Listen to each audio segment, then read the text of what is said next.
Shri Harim Paramanandam Upadeshtaram Ishwaram Vyapakam Sarvalokanam Karanam Tam Namamyaham. Right. So we are studying Aparokshanubhuti. This is the path of knowledge. The human condition is understood here as the unfortunate result of ignorance. Ignorance about what? Ignorance about our true nature, who we are.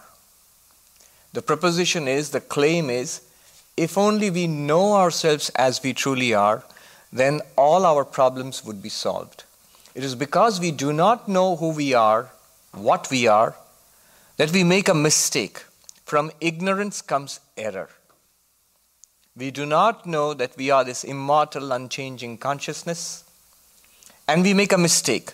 We think we are the body and mind which is presented to this consciousness, in front of this consciousness, or illumined by this consciousness. And once we think we are body and mind, and we don't think it, we feel it, it's our reality. Then starts samsara and all our efforts to free ourselves from samsara. If the root cause is ignorance, then the solution can only be knowledge. You see, what cures ignorance is knowledge. That's why in the last few verses which we were studying, they were contrasting ignorance and knowledge. What is ignorance? It is taking the body to be myself, taking the body to be the Atman. You see, sometimes a technical word like Atman creates unnecessary confusion. I think I am the body, and that's ignorance. And first, what he does is, Shankaracharya, he cuts away, chips away at this ignorance, showing us how contradictory it is, how foolish it is to think that I am the body. A series of arguments like the body is continuously changing. It is our own experience. We don't have to be told that. But he draws our attention to those changes. From childhood to teenage to young age, middle age, old, the body is changing.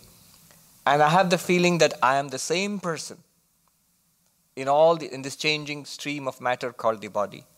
To take the unchanging and the changing to be one and the same reality, how contradictory. This is ignorance. What greater ignorance can there be than this? The body is an object of knowledge. I am aware of the body. I am the one who is aware of the body. But the one who is aware and what we are aware of, to take them to be one and the same thing. I am aware of the glass. I never say I am the glass.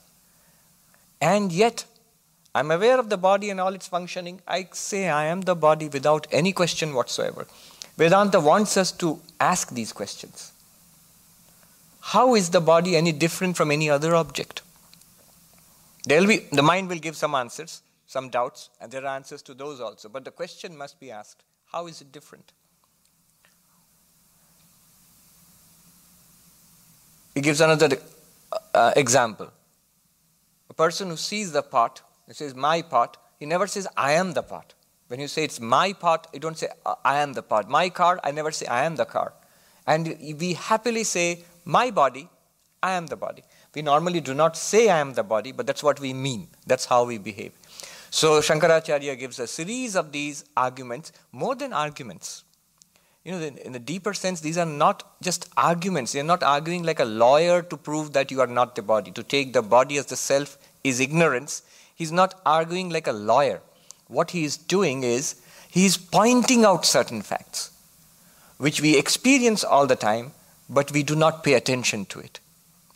Pointing it out. Body is changing, you are unchanging. Body is an object, you are the knower of the object. Body is insentient, you are sentience itself. Body, you say my body and you say I am the body. These facts, which are indubitable, it's a fact of our experience. He's just pointing it out and showing that then now to take the body as myself, I myself, what greater ignorance can there be? And then he comes to, if this is ignorance, then what is knowledge? We saw in the last class, Brahmevaham Samashanta, 24th verse. Satchidananda Lakshana Naham Deho Asadrupa Jnanamityuchyate Budhe. I am Brahman, existence, consciousness, bliss, Satchidananda Lakshana. Peace, not peaceful. Shanta here means peace itself. That which is reflected in our minds as an experience of peace. The source of that I verily am. Samaha, in all conditions of life, whatever the condition of the body, whatever the condition of my external life, I am the same unchanging consciousness. Hence, I cannot be the body. He says its body is an appearance, like a dream body.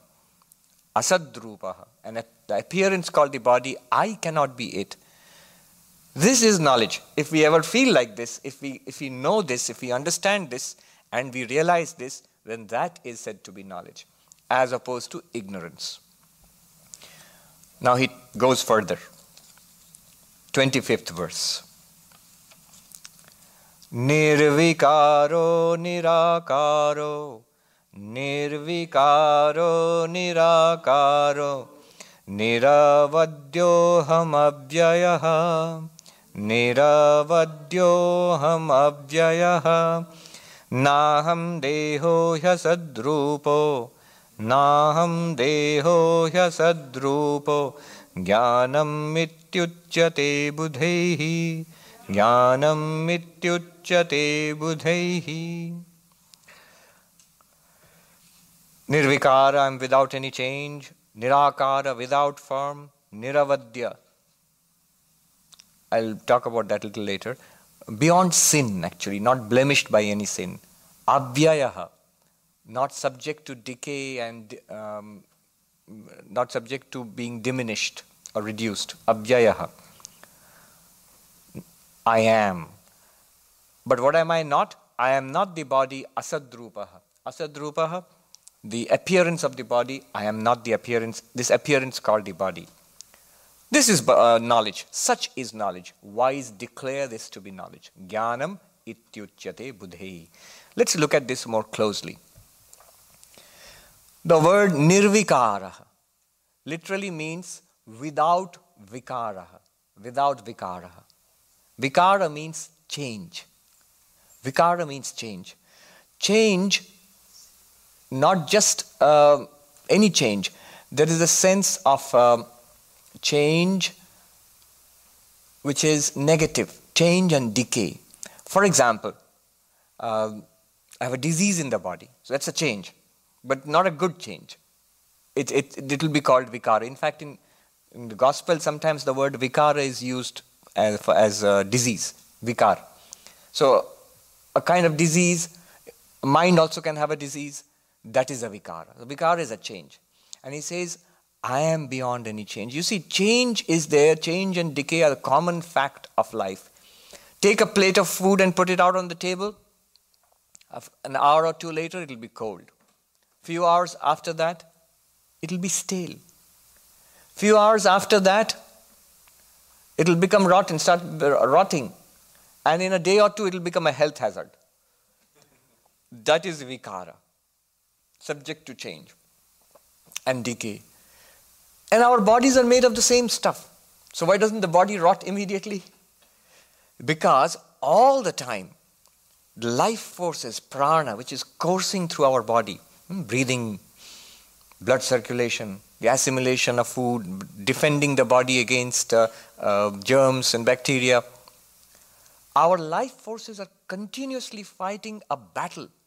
There's a battle for survival of the body. The body is constantly subject to the forces of vikara, decay, change and decay. But it's not happening because of the life forces, prana. Very busy.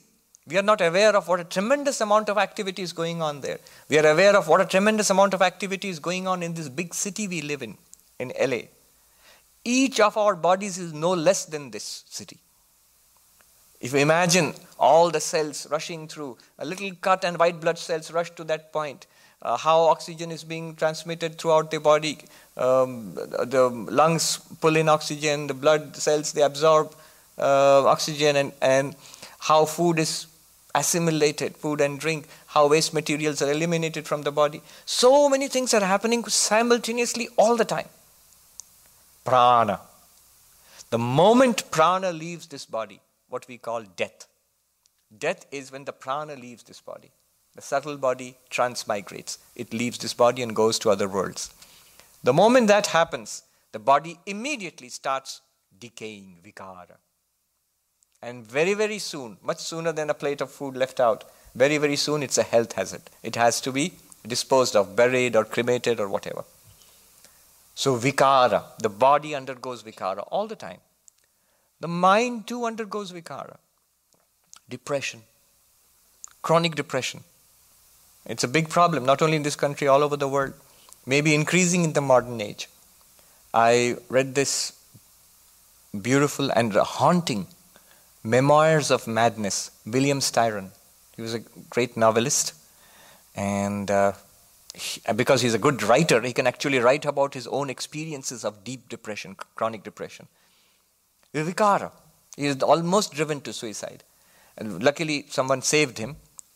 Later, when he felt more or less normal, he writes, "Now when I look back, why did it seem imperative to kill myself? Then it seemed that the only way of coming out of this suffering is to kill myself. Now when I look back, I see there's no reason at all. There's no reason to do it." So, vikara. That's vikara at the level of the mind. And we are constantly subject to the forces of vikara. Body and mind. And yet, there is something in this body and mind which is aware of the body and the mind and the vikara. We, dwelling in the body, we are very much aware. Of course, when are we more aware of the body than when it is sick? The definition of a healthy body is that you are not aware of it. Aware of the body is that when I am hungry or tired or sick or ill, miserable, you are aware of the body, you are aware of the mind. So, there is something within us that's aware of it.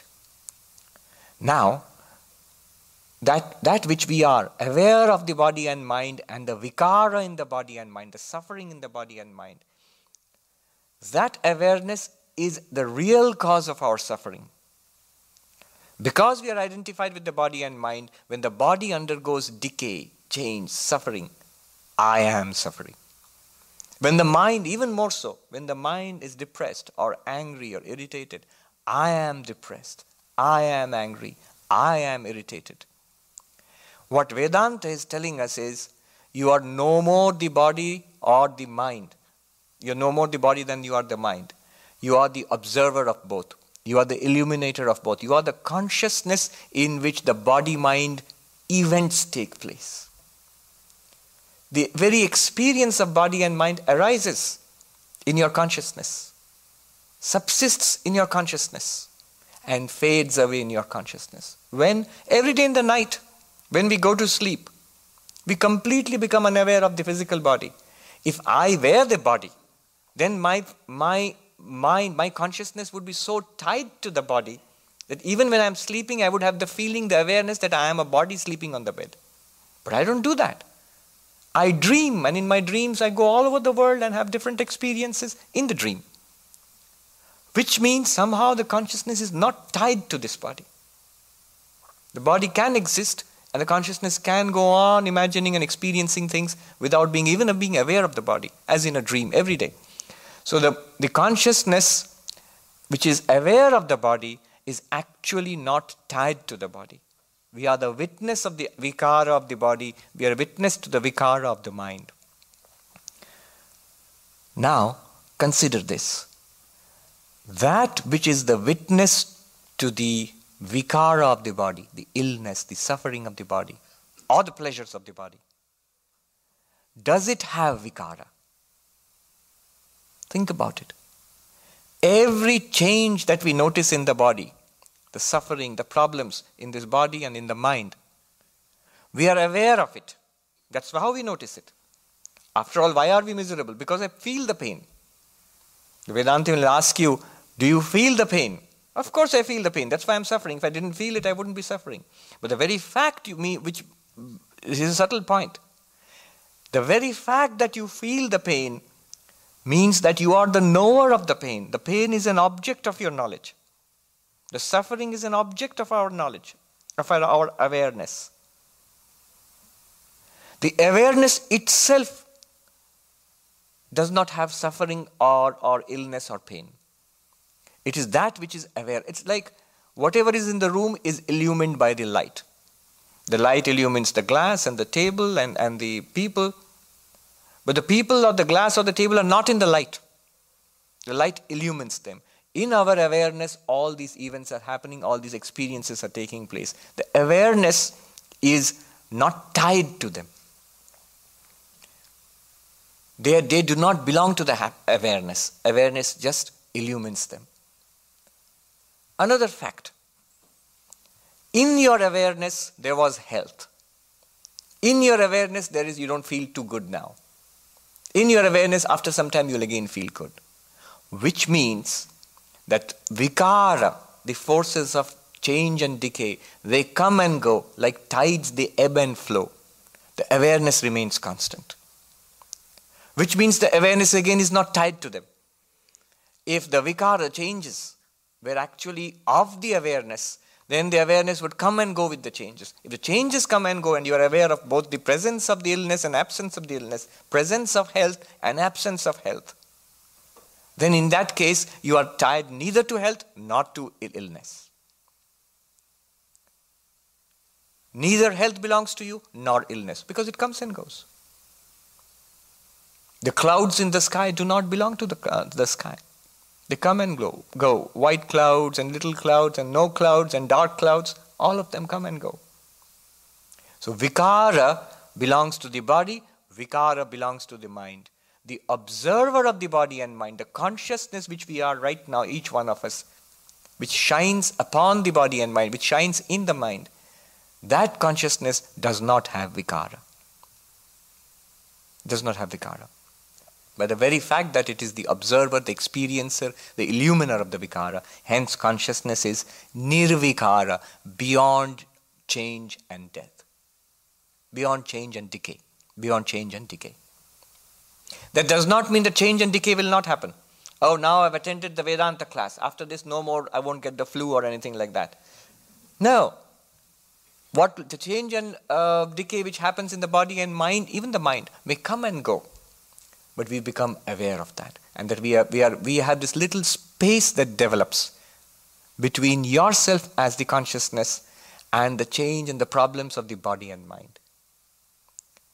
That in fact, it's even wrong to say that the space develops. It's there, and we are free of it. We are free of these changes. Nirvikara. How is this possible? Why does the vikara of the change and decay affect the body? It affects the mind, but it cannot affect the consciousness, the Atman, the self. Why not? Because, as he says next, nirakara. Nirakara. Nirakara means without form. Consciousness has no form. Akara means form. Form means everything in the world outside which we see has a form, a visual form. What you hear has a form again. Sound, smell, taste, everything is different from the other. We are aware of the differences.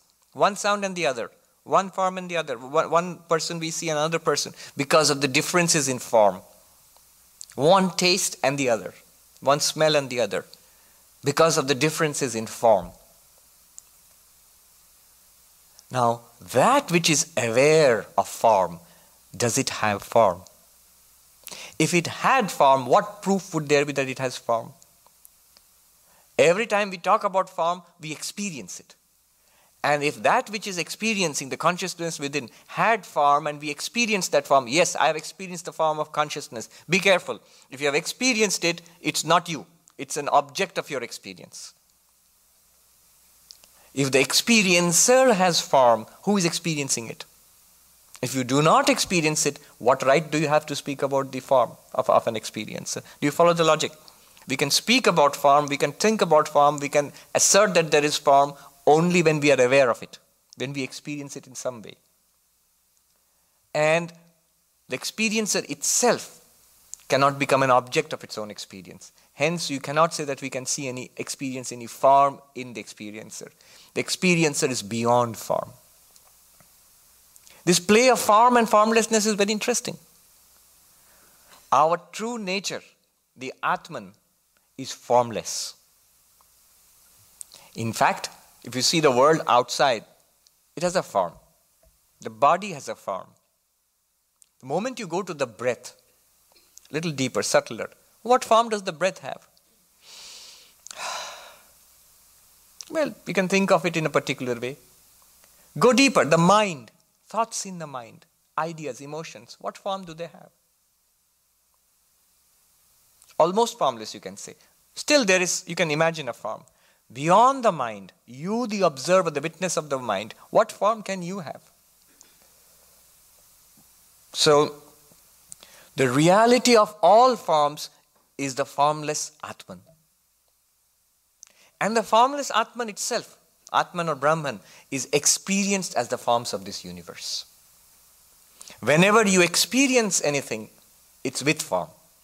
That which experiences is without form. We are without form, nirakara. Our real nature is formless. And once we know that we are without form, interesting thing is, you're not afraid of form anymore. Being without form, we can live in and act through forms, through these bodies. Bodies have forms, we can act through them. There's absolutely no problem at all. Sri Ramakrishna gives the example of God being with form and without form. How is it possible for the same thing to be with form and without form? He gives the example of water. Water, formless. Why do you say water is formless? One characteristic of the formless is, whichever form you put it into, it will take the form of that. Look at the form of the water here, in this glass. You take it in the palm of your hand, it will have a different form. Put it in a bowl, it will have a different form. The form is not of the water. The form belongs to the glass and the palm of your hand and the bowl. It doesn't belong to the water. So the formless usually appears in the form of the manifested form, as a manifested form. The water in itself is formless.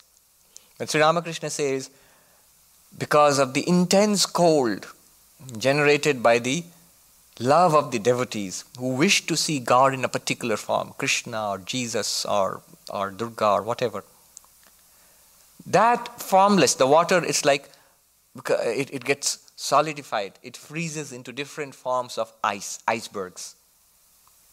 And then what happens? Sri Ramakrishna says, when the sun of knowledge rises and shines down upon the ice, it melts back into water. Now, that which was formless appeared as a form and then again becomes formless. Remember one thing, it's quite clear that even when it had a form of the iceberg, it was still the same thing, the same water. And in fact, what Vedanta tells us is, the formless Atman, pure consciousness, itself appears as this universe. That's a different subject, it will come later on, but it's good to keep it in mind. I, the pure consciousness, am appearing as this universe. I'm jumping far ahead of, it's all going to come later, but I'm jumping far ahead. But since I have started this, let me tell you, I'll give you a little a metaphor, or an analogy actually. Imagine a movie. There are people in the movie, things are happening, good things happen, bad things happen. And if we are identified with our favorite character in the movie, people become so identified that when the favorite character, when the hero or heroine is suffering, they can cry with that person. When they are happy, you'll smile.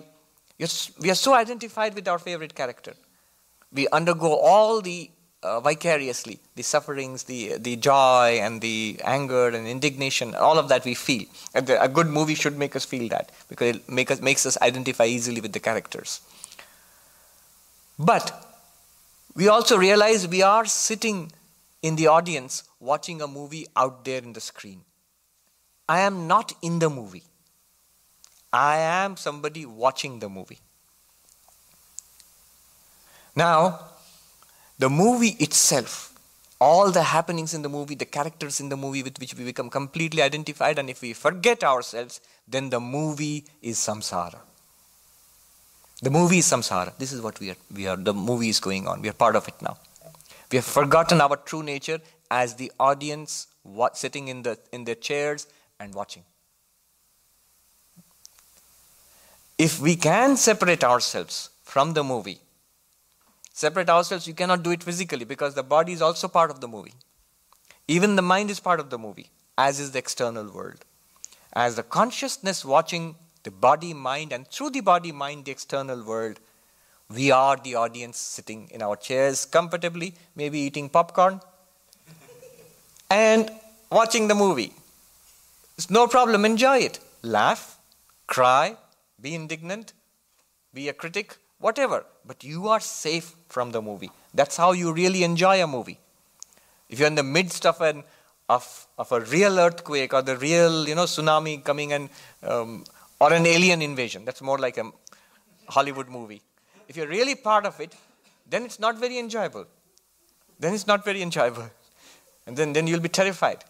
But if you sit, you're aware you're sitting comfortably in a comfortable seat in a beautiful theater and IMAX or something, and you're watching it, enjoyment. It's sheer enjoyment. Even the terrible things are enjoyment. Movie is samsara. Detach yourself from the movie and watch it as consciousness. You are the witness, sakshi. This is the teaching of Sankhya. As a witness consciousness apart from body, mind and nature. And if you see the whole thing, the movie hall, the theater, and all these the people sitting there and watching the movie itself, the people sitting in the audience watching the movie, and the whole theater, all of it together, is the God of religion. The totality. He or she or it is the theater, the movie projected, and all of them are actually in the audience. Some of them are enlightened. They know that I'm sitting in the audience and enjoying the movie. Some of them are not enlightened. They've forgotten they are sitting in the audience and enjoying the movie. Even when they are in the seat and watching the movie, they have become so identified with one of the characters in the movie that they enjoy with the character, they suffer with the character, they hope and fear. Everything is there and they are unable to separate themselves. Normally it doesn't happen in the movie.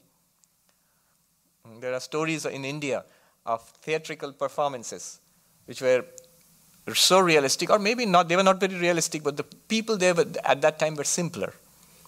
And this simple village folk becoming so identified with the characters. So when the demon is threatening the hero of the movie, or torturing the hero, and there's an evil person, and a person in the audience actually takes out his shoes and rushes to the stage to beat up the, take the side of the... It happens, you get identified. I saw this video of two boxers, very fit athletes, very tough two young men, and fighting it out on the stage and boxing. And suddenly this old lady jumps into the ring. And she rushes at one of the boxers, takes out her shoe and starts hitting him. She's the mom of one of the boxers. And it's real, it happened. She can't take it anymore. This guy is beating up my little boy. And her little boy is like, Mom, what are you doing? You're embarrassing me, stop. You get identified. You're not aware of the difference. Oh, I just cannot but tell this story. It's not particularly relevant, but it's a theatrical performance which actually happened in India. And it was one of the famous scenes in Ramayana. Towards the end of Ramayana, when Sita can't take it anymore and she prays to the earth, her mother, to take her back into the earth. It's called Sitar Patal Pravesh. The Sita enters into the earth, back into the earth again. So that's a very dramatic and very tragic, it's a sort of climax of one of the high points of Ramayana, and very tragic scene. So these little boys, and it's a true story, one of the persons who was present there told me, these little boys who were students of one of our ashrams in India, they were performing that. And one little boy was Rama, one little boy was Sita, and there were others who were little boys who were different characters. And the scene was that Sita prays desperately to Mother Earth that I can't take this anymore, this suffering anymore. Let me go back to you, to your lap. And at that time, where she's standing, it's marked with a cross, or the little boy is standing, there is a trap door. And there's a person sitting under the wooden stage who, when he hears Sita's prayer, he opens the trap door and the little kid falls to his lap and he closes the trap door. And that's how they play with the special effects.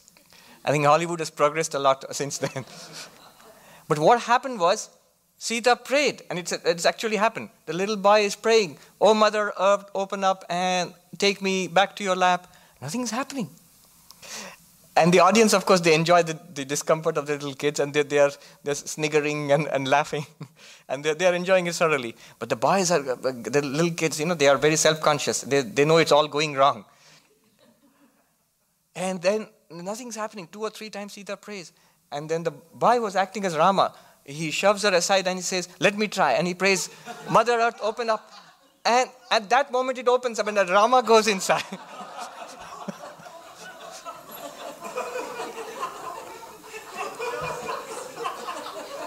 And it's all true. And later on they caught hold of that guy who was sitting under the trapdoor. What happened? He said, "I'm so sorry. It was so hot and there were mosquitoes and I was sweating and I felt dozed off." And suddenly heard, "Mother Earth, open up." So I opened up, but Rama fell into my lap.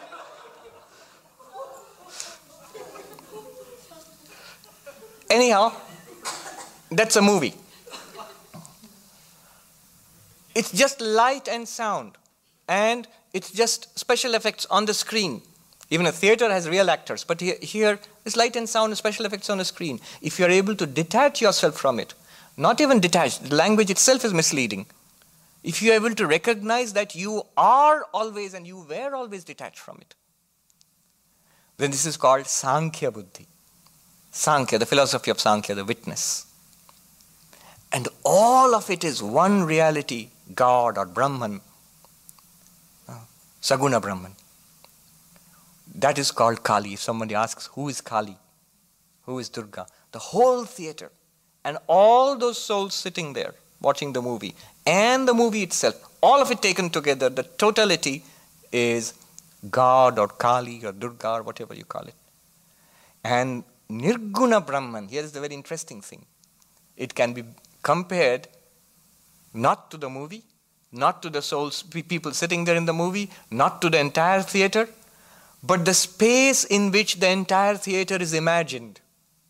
There is no theater, no movie, no individual souls. There is only a luminous space in which, without existing, I'm using the words very carefully, without actually existing, the whole show appears. That luminous space is Nirguna Brahman, the qualityless Brahman, the ultimate reality, and Vedanta says, that thou art.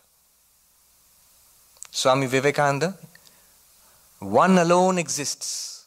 It appears as nature, soul. Nature, movie. Souls, the ones who watch the movies. But underneath all of them is one reality. If you take it to be real, Saguna Brahman, the Divine Mother's play. Beyond the reality of the reality is you, the luminous space. Pure existence, pure consciousness, pure bliss, in which the whole play appears. Anyhow, we have gone far afield. The whole thing will come later on. Nirakara, that luminous space which we are, is without any form. All forms appear and disappear within it. Niravadya. Niravadya means sinless or unblemished by sin. But actually, if we go a little deeper into the etymology of the words, it actually means a wound, not wounded by sin, not cut by sin, not harmed by sin. This feeling of guilt that I have done something which I should not have done, I have said something which I should not have said, and I have done something wrong. Is something wrong or bad within me? This sense, it actually harms a person. It's something that cuts. That's the word, what the word refers to. Somebody said, Moral laws. Somebody asked this question. You keep speaking about ethical laws or moral laws. I understand laws of physics. One cannot violate laws of physics because you cannot break them. If you try to break them, you are in trouble. I mean, nobody has to put up traffic signs, do not violate the law of gravity, because you cannot. You jump off the freeway, you're going to come crashing down. No police has to enforce the law of gravity. But the traffic laws have to be enforced. The laws of ethics have to tell the truth, be unselfish, they have to be enforced. So somebody asked an interesting question. Why are you calling them laws? I can break them. I can tell a lie. I am telling the truth. I may as well tell a lie. What's there to prevent me? So how are they laws if you can break them? You see, in contrast with laws of physics, you cannot actually break the laws of physics. Well, the answer was very interesting. I found it in a book, and the author says, we cannot break moral laws. We only break ourselves against them. We break ourselves against them. This word avadya means that is a cut, some damage done to the integrity of the person. When the person does something, he or she is aware that it is wrong, consciously doing something wrong, hurting another person, telling a lie, or something, and continuously damaging ourselves. We are breaking ourselves against these laws. It apparently seems that I have broken an ethical law, but I have not. Actually, I have damaged myself. I have destroyed a part of myself. And he says, the one consciousness which is aware of the body and mind is niravadya. It is not affected by sin. Now one must be very careful here. The immediate thing will be, oh, so that I can do anything wrong and I will not be affected? Correct. You will not be affected. Advaita says you will be the consciousness which is aware of doing something wrong, and you will be aware of getting the consequences of doing something wrong also. Unchanged consciousness. Sri Ramakrishna says, if you eat chili, your mouth will burn. Your mouth will burn. So you'll be aware of eating the chili, and you'll be aware of the burning of the mouth. That awareness remains one and unchanged. If you're willing to take the consequences of going to jail or being dishonored or the guilt which comes in the mind, all of that will come if I do something wrong. All the results will come. If I do something good, all the results will come. But what they are saying here is, and it's a very important point, in morality and in immorality also, in the good and in the evil also, one consciousness shines through. It is in that awareness that everything takes place. Some people might not like it because people want to draw a strict line between good and evil. But the fact is, good and evil is also a spectrum. There is some place where the blackness fades into grey. There is some place where the grey fades into white. And the opposite also, white becomes grey and grey becomes black. From a very small, narrow perspective, right and wrong. The law defines it, our conscience tells us this is right and wrong. From a larger perspective, from the point of view of pure consciousness, existence, consciousness, bliss, it is niravadya. It is not affected by our good and evil, our dharma and adharma. Remember, dharma and adharma, good and evil, will still continue giving their consequences. It's not a go-free card, We're not allowed to go scot-free because we have attended a Vedanta class. So all those consequences will keep coming, but we know ourselves to be the witness of all of that. Once we know ourselves to be the witness of all of that, actually we will not be prompted to do wrong things. After all, why do we do wrong things? We do things knowing them to be wrong because we cannot resist either fear or temptation. There's something so attractive that it tempts me to step beyond the limits of morality. Or something so terrifying that I'm forced to tell a lie or do something wrong.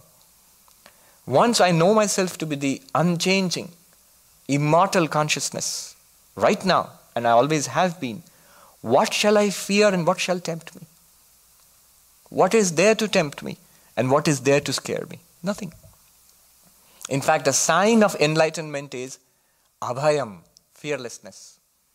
The rishi, when he teaches the emperor Janaka, and the emperor becomes enlightened, the master, spiritual master says, thou hast attained fearlessness. Instead of saying you have become enlightened, he says, Abhayam vai praptosi janaka. You have reached fearlessness. There is only one ground which is beyond fear. And that is this non-dual existence consciousness bliss. So niravadya. Consciousness itself is niravadya. Abhyayaha. Everything gets used up. About this sense of sin, Swami Vivekananda's country again and again pointed it out when in his visit to the West. That sinners, it's a sin to call ye so. To call a person a sinner, it's a sin to call a person a sinner. You are children of immortal bliss. You are one with God. Nay, you are God himself. How can you be a sinner? This is the exact meaning of the word niravadya. Does that mean he's denying evil? Does that mean he's denying good and bad? Of course not. Good and bad play out at a much lower level. At the level of the world, at the level of the body, and level of the mind. You say, Swami, that's where we are. True. And therefore we are affected strongly by good and evil. And the wise person will always stick to the good and avoid evil. But also know whether we are enlightened or not enlightened. The truth right now is we are beyond good and evil. Our inner reality, the Atman, the pure consciousness, is niravadya, untouched by all of this. Proof? Terrible guilt. Terrible suffering. Why did I do that? Oh, I wish I hadn't done that. How is that this person who is suffering so much from guilt, so much from a sense of worthlessness? I've met so many such people. How can you say that person is free of guilt or free of the good and evil, unhurt by sin, niravadya? How can you say that? Simple proof. At every day in the night when that person falls asleep, in deep sleep, when the mind shuts down, what happens to his guilt? Does he have a very deep and restful sleep, but also a guilty sleep? No. When the mind shuts down, the world disappears and the little person also disappears. The person who felt, I am this little person with all these sins and my sense of worthlessness, the whole thing disappears when you just go to sleep. So I say, Swami, are you recommending that we spend our time sleeping? No, I'm making a point here. I exist when I'm awake. I exist when I'm dreaming, otherwise who's dreaming? I exist when I'm sleeping, otherwise who's sleeping? I may exist in a switched off form. Mind is shut down. But that means I can exist without the guilt and worthlessness and the idea of sin. I can exist, and I do exist. That idea comes and goes with the mind. Therefore, very clearly, consciousness itself is niravadya. It's demonstrated. There's no way of getting around it. Yes, the mind, when it awakens again, it will awaken with all its ideas and all its memories and guilt or whatever. Naham deho hyasadrupo. And therefore, I am not the body. He says body asadrupa. Asadrupa means literally non-real. It means false, something that appears. In a dream, we have a body. I am lying safely on my bed. When in a dream, I might be, dreaming I'm standing on a very high cliff or a skyscraper on the ledge and about to fall off, terribly anxious, or being chased by a tiger or something like that. Scared, anxious, in a lot of trouble. But actually I'm asleep safely on my bed. So, that dream body, which I see in my dream, is it a real body? Is it anything real? No. It was imagined by my mind in a state of dream. When I wake up, do I feel that, have I put that body to sleep safely in bed in some dream world? Because I have to go back, when I go back to dream, I'll inhabit that body again. No, it's gone. It was never there. It was imagined. And he's saying from the point of view of pure consciousness, this body is also just like that. It's imagined in pure consciousness. The beautiful analogy which I just gave, imagine an infinite vastness filled with light. In that, imagine a movie theater appears, not a real theater. In that, imagine many kinds of movies are being played. In that, imagine that you are sitting in the theater and watching a movie. In reality, neither the movie exists, nor are you sitting in a chair and watching a movie, nor even the theater exists. It's only that luminous space which is there. In Sanskrit, they have a word for it, Chidakasha, the space of pure consciousness. They speak of Chidakasha, Chittakasha, Mahakasha. Mahakasha, physical space, this one, here. Chittakasha, space of the mind. Very clear in dream, because in dream you inhabit a world. In dream we have a world. We actually experience space and time and people and things like that. Where is it taking place? In reality it's taking place in the mind of the dreamer. So it's called the space of the mind, Chittakasha, which is there even now. And Chidakasha, that luminous space, pure consciousness, existence consciousness place, that is Chidakasha. At the risk of going off topic again, follow this carefully. Just walk with me. We'll go from here, physical space, to Chidakasha. Right now, sitting right here, you don't have to move an inch. Here is the world which we experience. Here is a room, here are people. You can see the Swami and the shrine and everything. It's in space, all of it. That's our experience, stage 1.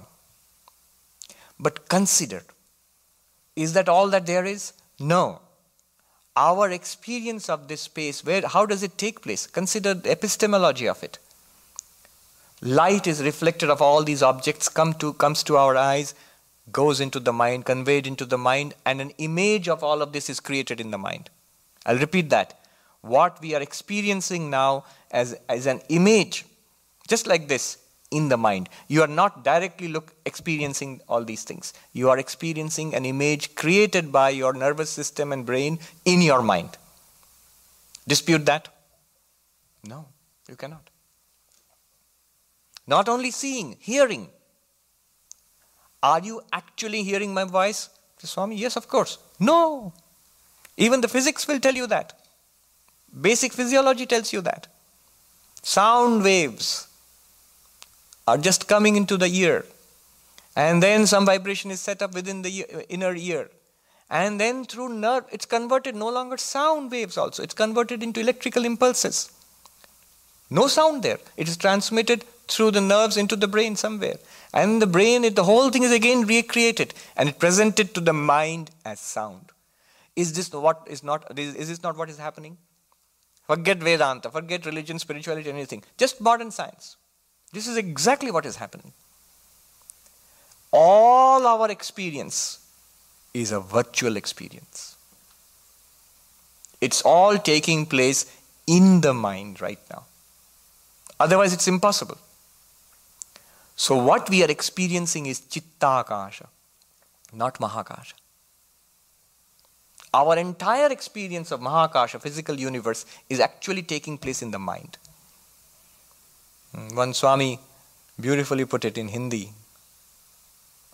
He said, Shant man mein koi samsar nahi dekha hai bhala. In a peaceful mind, nobody has ever experienced samsara, suffering, desire, frustration, rage. Imagine, if you make the mind peaceful, deep meditation, absolutely calm and peaceful and serene and joy, where is samsara? How is that possible? We sort of tell a story to ourselves. Oh, it's out there. You're just sitting quietly. That's why you don't experience it. It's a story you're telling yourself. Why is it a story? Because out there, we have never experienced it. We have only experienced it in here. And the experience which we have in here depends entirely on the mind. Restless mind, samsara. Calm mind, no samsara. But this is yoga. It's not yet Advaita. All of this in the mind now, no external world, in Chittakasha, in the space of the mind, all of it is shining in light, in consciousness, in awareness. Think about it. Thoughts come and go, you are aware of them. Emotions come and go, you're aware of them. Memories come and go. You can remember, sometimes you cannot remember. A person with Parkinson's was telling me, I have these fits of annoyance and irritation because I can't remember. I know it, but I can't recall it. You are the same consciousness which witnessed a sharp mind able to remember and recall. And you're the same consciousness in which that mind no longer has the ability to recall. Remain calm. Nothing has changed in you. It's the mind. It's slowing down because of the age of the body. It's connected to the body. Everything that the mind does, all our experiences in the mind are shining in the consciousness which we are. Chidakasha. This is the process of Jnana Yoga. Reduce the Mahakasha, physical universe, into Chittakasha, mental universe. Reduce the mental universe, Chittakasha, into Chidakasha, consciousness.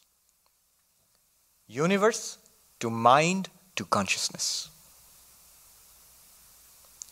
How do I reduce? Recognize it. You don't even have to do anything. You don't even have to blink an eye. Recognize the entire physical universe which we experience, all our lives, is in our minds. That's all.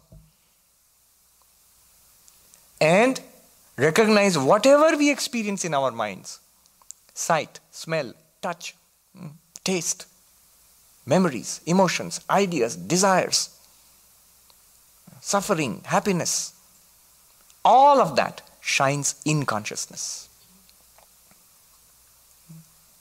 That consciousness you are. Chidakasha.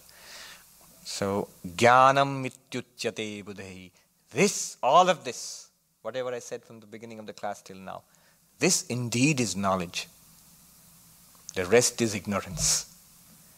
No matter all the syllabus of UCLA, USC and all that, the huge syllabus or all that, Sri Ramakrishna says, Eker Gyan Gyan, Aneker Gyan Agyan. The knowledge of the one is this luminous space of consciousness. The knowledge of that is knowledge. Everything else is ignorance. Ignorance from a spiritual point of view. Of course, you must get your college degree. You've paid so much for it. So, yes, a very expensive ignorance. You incur enormous student loans to get that ignorance. But this knowledge is free. It's always there and always available whenever you want it. So this is knowledge. The knowledge of the one is knowledge. Knowledge of the many is ignorance. Jnanam ityuchyate buddhi. The wise call this knowledge. All right. I'll take one or two questions. We have just time for questions. Mike. And yours.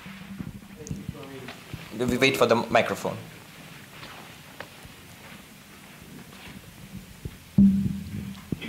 Thank you, Swami. When we're actually dreaming, where is consciousness? Are we aware when we're actually dreaming during the event itself? When we are actually dreaming, where is consciousness?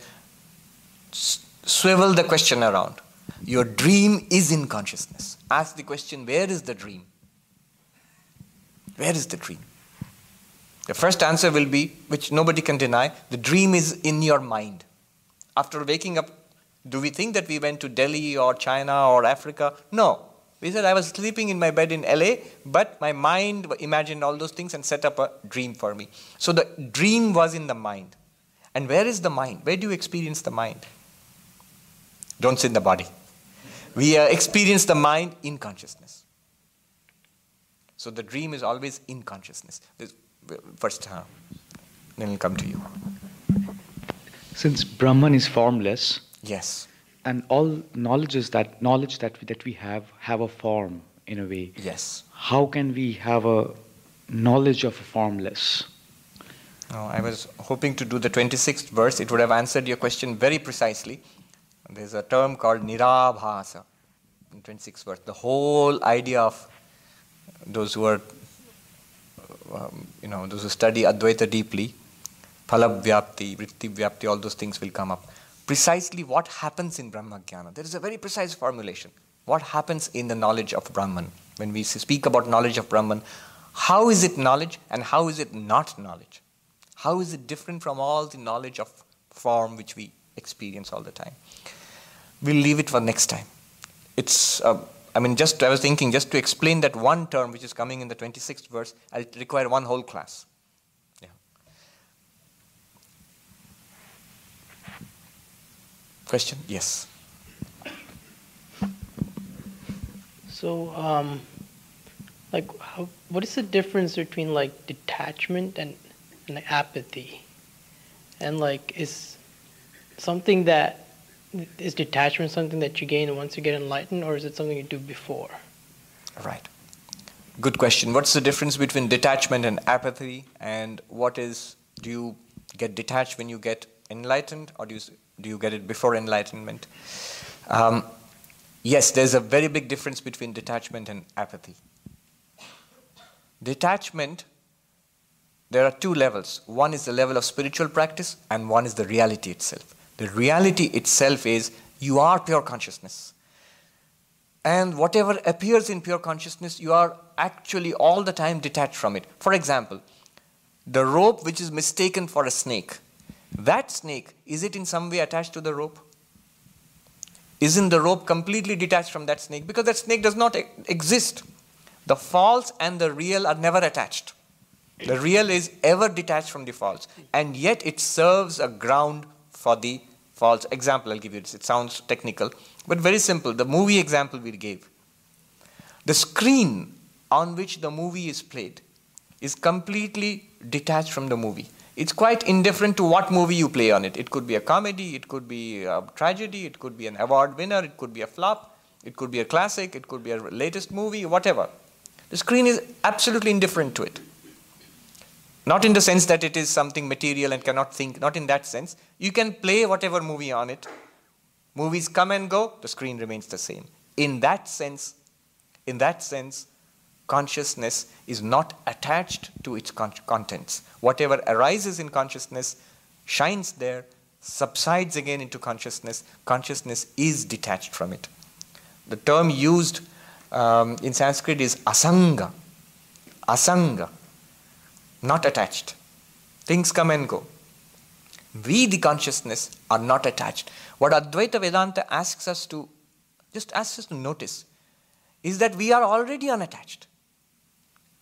Which person, which thing, which event, which pleasure, which pain, which illness have you ever been able to hold on to in your life? Nothing. Nothing. Even the body we cannot hold on to. The Bible says, who by his own efforts can extend his span of life by even a moment? You cannot do it. We cannot hold on to anything because, and that's a good thing, because we are consciousness in which these things are appearing and disappearing. Imagine what kind of a movie theater it would be if parts of a movie, which the screen liked, remained behind. How it would interfere with the next movie. So if by the time a third or fourth movie is played, the whole thing would be a jumble. If the screen had the autonomy of holding on to what it liked. So that's one point. The ultimate truth is we are detached. What we really are is completely detached. But that does not prevent the screen from playing the movies. The screen can, of course, it's the screen alone which enables the movies to be played. It's consciousness which enables the samsara to exist. The samsara would not exist without you. It's in you, and because of you, you lend reality and substance and light and meaning to the samsara. The whole play goes on because of you, in you, and yet you're completely detached from it. That's your great power. And that's what Advaita Vedanta is pointing out to us. Let's come one step down from the high philosophy. In spiritual life, it's a good practice. Your question was, is it a practice before enlightenment or after enlightenment? Before enlightenment also, it can be a practice. That's what we deliberately do. Because why do we deliberately do that? Because we have an automatic tendency to cling. I want to hold on to the people, the things and experiences I love, and somehow I want to escape the things and the people and the experiences I do not like. To lessen this tendency, we practice detachment. Just to lessen this tendency. Not to run away from anything. You cannot run away from it. Why can't you run away from it? Because if you look at it from Advaita point of view, the whole thing is taking place in you. Where will you run away? It's in you. Is it apathy? Apathy and detachment, spiritual detachment and apathy are completely different. Apathy, sometimes spiritual practice can masquerade as apathy. There was one Swami who, Chandikanandaji Maharaj, I heard this story about him. He's a great songwriter and a very senior Swami. But when he was a young brahmachari, when he joined the order in Shargachi, and he was sitting in the prayer room and meditating at 10 o'clock in the morning when you're supposed to go and work. He'd probably gotten up late and he didn't meditate, and when he felt like it, he sat down to meditate. And Swami Akhandanandaji, the disciple of Sri Ramakrishna, he shouts from outside, or he told somebody, go and tell that brahmachari that instead of polluting the prayer room, he can come out and water the plants. That's being apathetic, that I am meditating, don't disturb me. Who will do the cooking, who will do the watering the plants, who will take care of all the other business of, whether it's a home or an ashram or an office? No, don't bother me, I'm meditating. That's apathy. Spiritual knowledge, non-dual knowledge, Advaita, is not against action. You can perform all actions in non-duality, in Advaita. Proof is the great enlightened masters. Look at Vivekananda. Look at Akhandananda himself and so many others. Great example is Sri Ramakrishna himself. Tremendous effort, tremendous activity can go on with the complete peace. Swami Vivekananda said the ideal is intense, complete serenity in the midst of intense activity. Yeah, that's possible on the basis of non-duality. Yeah, it's not apathy. Are we done? Yes. Om Shanti Shanti Shanti Hari Om Tat Sat Shri Ram Krishna Arpanamastu.